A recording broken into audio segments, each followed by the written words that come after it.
20 minute हैं। माननीय अध्यक्ष महोदय, ये आप लोग जाने। मैं आपका आभार व्यक्त करना चाहूंगी कि आपने मुझे बदहाल प्रदेश की कानून व्यवस्था पे नियम 56 में बोलने का अवसर दिया।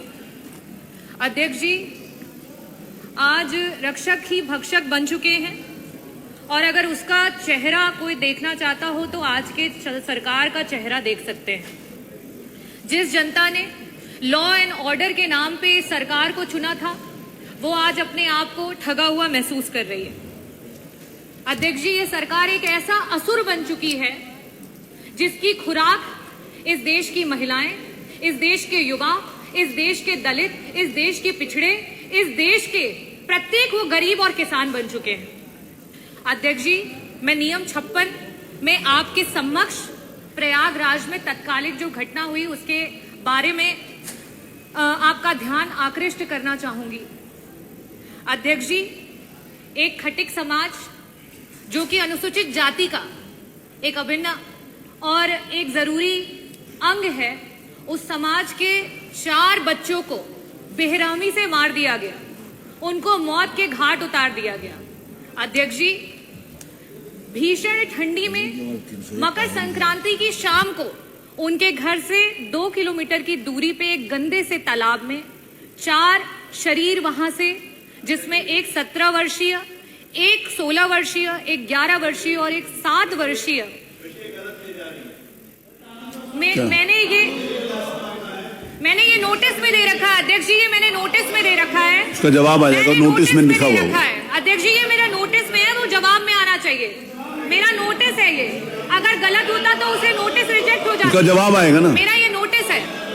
अध्यक्ष जी, आप मंत्री जी को बता दो क्यों दिक्कत होती है सरकार? आप बोलिए, आप बोलिए, नहीं आता। आप बोलिए। खटिकों की मौतें हुई, उसमें सरकार को क्यों दिक्कत होती है जवाब देने में? आप बताइए। अरे खटिक की अगर मौत हुई है तो जवाब दीजिए। 4 बच्चे मर गए, माँ की गुजर गई, आपको जवाब देने में क्यों पीड़ा हो रही है? आप बोलिए। पीड़ा हो रही है आपको?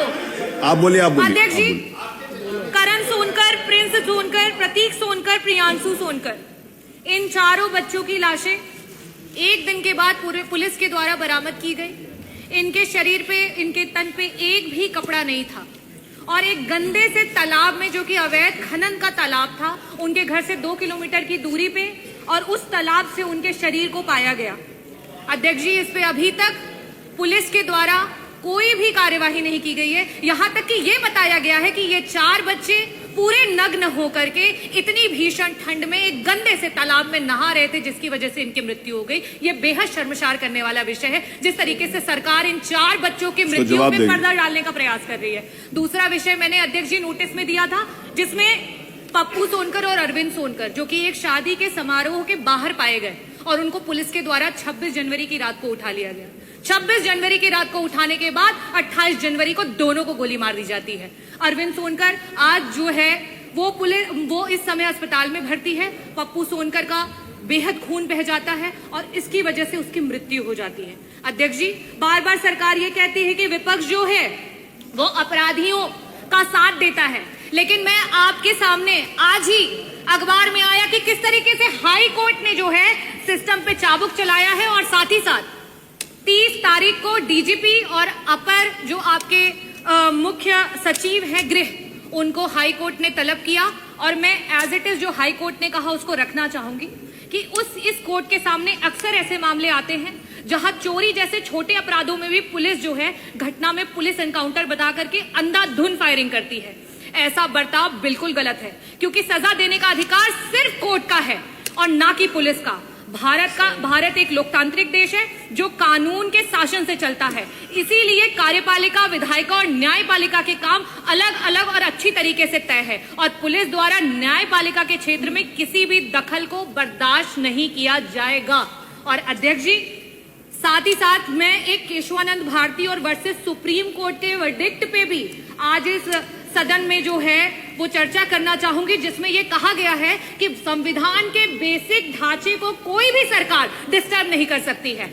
जो आपका संविधान का बेसिक ढांचा है वो कहता है एग्जीक्यूटिव, जुडिशरी और लेजिस्लेटिव तीनों के अपने अपने कायदे, कानून और नियम और कार्य हैं। लेकिन आज कमिश्नरेट क्या कर रहा है? आपके जो कमिश्नरेट है, क्योंकि ये प्रयागराज कमिश्नरेट की घटना है, वहां पे पुलिस ही FIR करता है, पुलिस ही सजा सुनाती है। ये किस तरीके के नियम और कानून ये सरकार फॉलो कर रही है? अध्यक्ष जी, आज उत्तर प्रदेश लूट में, डकैती में पुलिस जो SC ST के खिलाफ हो रहे अत्याचार है उसमें नंबर 1 हो चुका है। महिलाओं के साथ हो रहे हैं अत्याचार में नंबर 1 हो चुका है। अधिकारियों का विधायिका के प्रति, विधायक के प्रति, यहाँ तक कि नगर जो न्यायपालिका है उसके प्रति ना तो कोई आदर रह गया, ना कोई सम्मान रह गया। अध्यक्ष जी, आज अधिकारी जो है दलित के, पिछड़ों के, महिलाओं की लाशों पर चढ़ करके फेक एनकाउंटर कर रहे हैं, उनकी लाशों पर चढ़ करके फेक एनकाउंटर कर रहे हैं। किस लिए कर रहे हैं? क्योंकि सरकार उनको मेडल देगी, सरकार उनको टिकट देगी, सरकार उनको कहीं बड़ी जगहों पे जो है चेयरमैन बना देगी, सरकार उनको मनचाही पोस्टिंग देगी। शायद इस वजह से उन अधिकारियों को बढ़ावा मिल रहा है।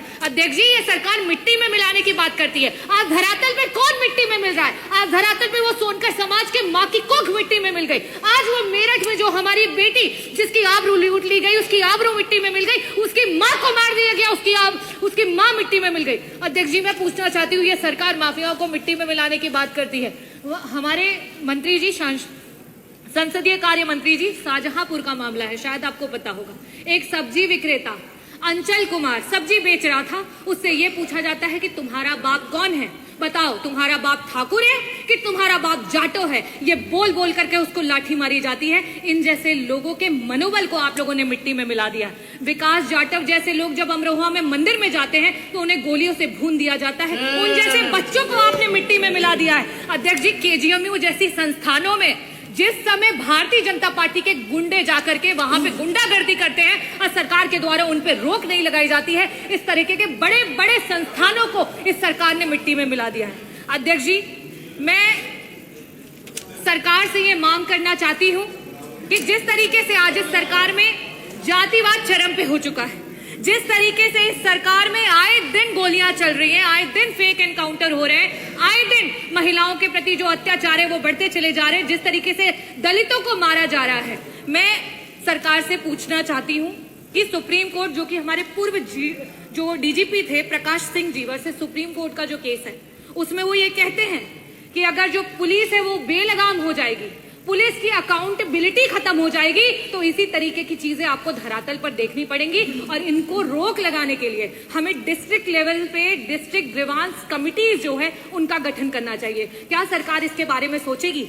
हमारे बीच से जो बच्चे चले गए उनके परिवारों को 50-50 लाख रुपए मुआवजा। उन परिवारों के पास न रहने के लिए कोई ठिकान है, न उन परिवारों के पास कोई रोजगार है। क्या सरकार उन्हें, मैंने DM से भी वार्तालाप हुई थी अध्यक्ष जी, मैंने कहा था कि उनको कम से कम जमीनी पट्टा कराया जाए, उनको आवास मिला जाए, लेकिन उस पर अभी तक कोई कार्यवाही नहीं हुई है। अध्यक्ष जी, ऐसे परिवारों को क्या सरकार जो है सहायता देगी या सिर्फ धरातल पे जीरो बन करके बड़ी बड़ी बातें सदन में करेगी? अध्यक्ष जी, मैं पूछना चाहती हूं कि जिस तरीके से कोर्ट ने सरकार को फटकार लगाई है और जिस तरीके से पुलिस सरकार की बेलगाम होती चली जा रही है, आपके NCRB के आंकड़े खुद बता रहे हैं कि उत्तर प्रदेश आज देश में पुलिस कस्टोडियल डेथ्स में नंबर 1 हो चुका है, फेक एनकाउंटर्स में नंबर 1 हो चुका है। इन सब को स्टॉप करने के लिए, इन सब पे रोक लगाने के लिए क्या इस प्रदेश को एक होम मिनिस्टर देगी?